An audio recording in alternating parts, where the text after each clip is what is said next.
నిచ్చిరియున్నది లోకము నిచ్చలుంకం సాది ఖలులు నిర్దయులేచెన్ మచ్చికంగా వంగవలయును విచ్చేయుము తల్లి కడుపు వెడలి ముకుంద.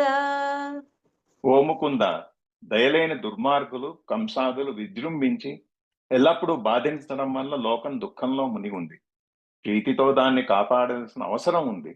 తల్లి కడుపు నుండి వెడలిరా స్వామి అని ప్రార్థిస్తున్నారు అని. మరియు దేవిని కనుకొని తర్వాత దేవిని అడ్రస్ చేసి ఆవిడ్ని చూసి వాళ్ళ ప్రార్థనలు.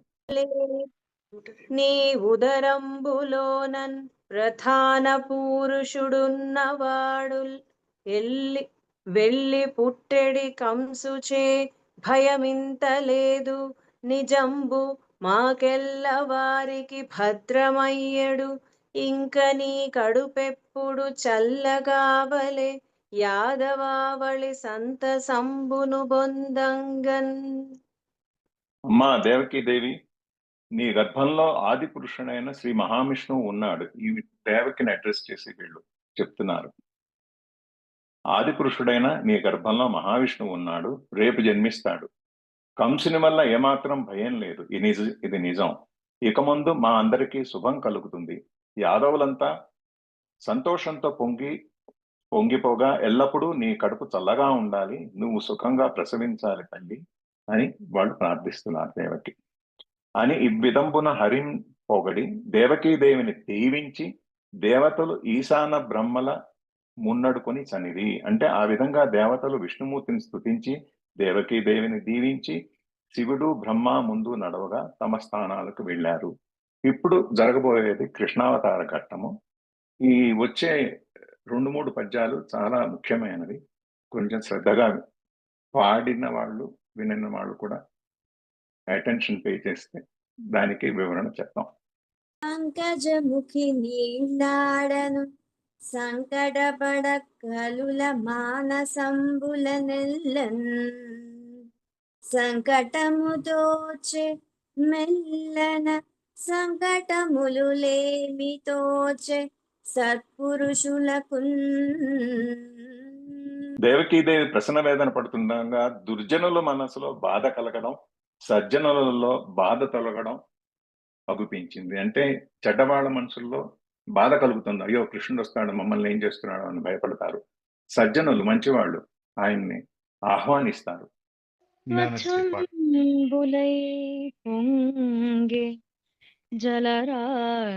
జలరాసులేడును గల ఘోషణముల మేఘంబులురిమే గ్రహతారకలతోడ గగనంబురాజిల్లే దిక్కులు మిక్కిలి తెలివిదాల్చే కమ్మని చల్లని గాలి మెల్లన వీచే ఓ మానలంబు చిన్నుంది వెలిగే కొలకులు కమలాళి కులములై సిరిముప్పే ప్రవిమలతోయలై పారెనదులు వరపుర గ్రామ ఘోషయే వసుధయుప్పే విహగరవ పుష్ప ఫలముల వెలసెవనములు అలరు సోనలు కురిసిరై అమర వరులు దేవదేవుని దేవకీ దేవి కనగా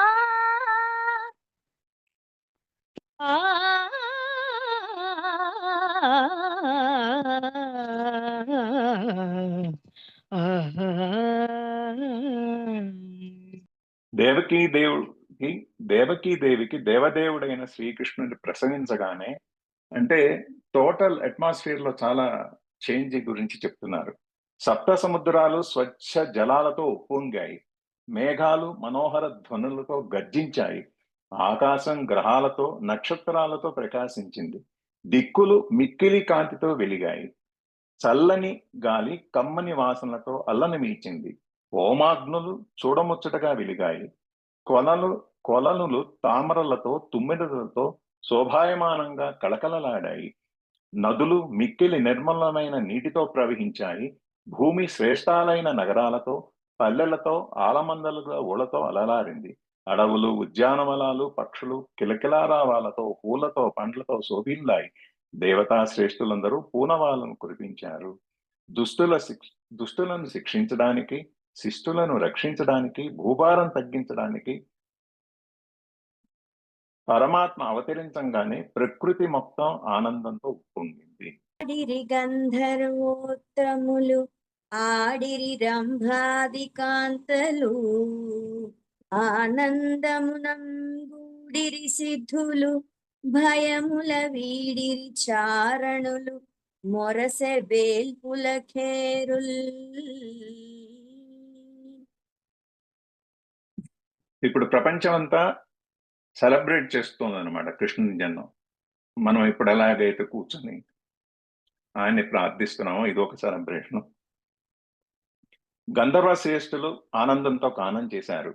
రంభ మొదలైన అప్సరసలు నాట్యం చేశారు. సిద్ధులు సంతోషంతో సమావేశమయ్యారు. చారుణులు నిర్భయులయ్యారు. దేవతలు భేరులు మ్రోగాయి అని ఇక్కడ వర్ణన చేస్తున్నారు. అంటే విశ్వం అంతా ఏ విధంగా ఆయన జననాన్ని ప్రార్థిస్తోందో, ఒక ఉత్సాహంగా జరుపుకుంటోందో దాని అర్థం ఇక్కడ.